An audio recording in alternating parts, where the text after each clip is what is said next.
কি সব সময় তুই শুয়ে থাকিস? চ চ, ওঠ ওঠ, চা খেয়ে আসি। না রে, আমাকে আজ যাই বলিস চা খেতে যাওয়ার কথা বলিস না। চা খেলে গ্যাস হয়, অম্বল হয়, আর দুধ চা খেলে গলা জ্বালা করে। বাবা, আমি তো যাবো না চাটা খেতে, অসম্ভব ব্যাপার। চা খাওয়া মানে হাজার একটা রোগেরই, আমার দ্বারাই হবে না।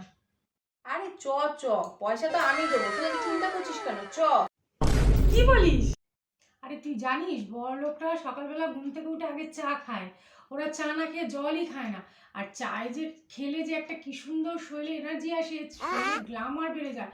আমার তো বাবা সারাদিনে 4-5বার চা দিলে কেউ যদি দেয় ভাই আমি খেয়ে নিই। আমার খুব ভালো লাগে চা খেতে। চা না খেলে আমার সারাদিন শরীরে ম্যাচ ম্যাচ করে, জানিস না? শোন না, চায়ের সঙ্গে বলবি দুটো করে বেশ একটু খাস্তা খাস্তা বিস্কুট দিতে, বুঝেছিস? আর একটা ঠান্ডা জল নিস চা খাওয়ার আগে। আবার জলটা না হলে না আমার জন্য আবার একটা কেমন লাগে। তাহলে বুঝতে পারলি কি কি বললাম তোকে? দুটো মালাই দেয়া চা, একটা ঠান্ডা জলের বোতল, আর দুটো খাস্তা খাস্তা বিস্কুট। আমার দুটো চল রেডি হচ্ছি, পট করে রেডি হয়ে যাবো।